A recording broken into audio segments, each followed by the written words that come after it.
Life Story by Mom ချစ်သူနှစ်ဦးချစ်ကြရုံနဲ့ပြီးရောတယ်လားတကယ်တော့လေချစ်ကြပြီးရဲ့နောက်ပေါင်းစည်းခြင်းတွေပါလာတဲ့အခါနှစ်ဦးချစ်နေရုံနဲ့ပြီးတော့ဘူးတဲ့ပေါင်းစည်းခြင်းတွေစီသွားကြတဲ့အခါတစ်ဖက်စလုံးရဲ့အတိုင်းဝိုင်းတွေပါဝင်လာကြမယ့်အချိန်အဲ့ဒီပေါင်းစည်းခြင်းဟာတာယာမှုကိုသိချမပေးနိုင်တာကြိုးတိပြီးရဲ့နောက်မှာတော့သိချရတဲ့သူနှစ်ဦးရဲ့လမ်းခွဲခြင်းကိုသာရွေးချယ်လိုက်ကြပါတယ်လမ်းခွဲခြင်းရဲ့ပန်းနိုင်စီကိုလမ်းခွဲကြဖို့လားစိတ်ကူးနဲ့တော့တွေးမကြည့်ခဲ့ဘူး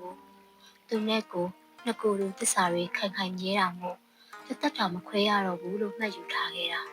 သူ့အချစ်တွေစစ်မှန်တယ်လို့ကိုယ့်အချစ်တွေလည်းမှန်ကန်ခဲ့တာအတိသားပဲလေဒါပေမဲ့ပေါ့အချစ်ကချစ်ဖို့တခုလည်းမဟုတ်ဘူးတဲ့ပေါင်းစည်းခြင်းမှာသူ့ရဲ့ကိုယ်ရဲ့နှစ်ဦးတည်းမဖြစ်ဘူးလေဟုတ်ပြီသားပဲအချစ်ကြီးချစ်ကြလို့မပြေဆုံးတဲ့ဘဝမှာအချစ်တွေကြီးရှိရဲ့ဒုနှစ်ဦးသားကတော့စိတ်ကူးနဲ့တောင်တွေးမကြည့်ခဲ့ဘူးတဲ့လမ်းခွဲခြင်းနဲ့စီ။အိုးလာပါချစ်ရဲ့ဒဏ်ရာတွေအချိန်မီကုစားနိုင်ဖို့လမ်းခွဲခြင်းပန်းနိုင်စီအမြန်လျှောက်ကြပါစို့ရဲ့။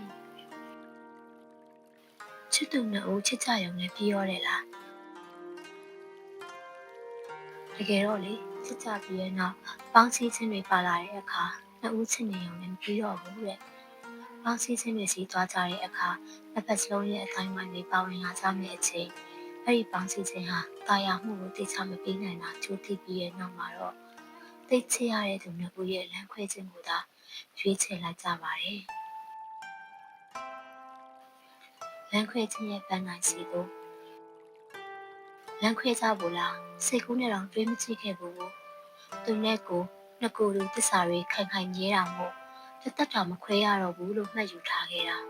သူ့အချစ်တွေစစ်မှန်တယ်လို့ကိုယ့်အချစ်တွေလည်းမှန်ကန်ခဲ့တာအတိသားပဲလေဒါပေမဲ့ပေါ့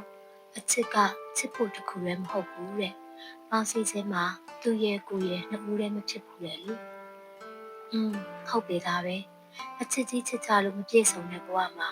အချစ်တွေကြီးရှိရဲ့ဒုနှစ်ဦးသားကတော့စိတ်ကူးနဲ့တောင်တွေးမကြည့်ခဲ့ဘူးတဲ့လမ်းခွဲခြင်းတွေစီ။အိုးလာပါချစ်ရဲ့ဒဏ်ရာတွေအချိန်မီကုစားနိုင်ဖို့လမ်းခွဲခြင်းပန်းနိုင်စီအမြန်လျှောက်ကြပါစို့ရဲ့။ချစ်သူနှစ်ဦးချစ်ကြရုံနဲ့ပြီးရောတယ်လား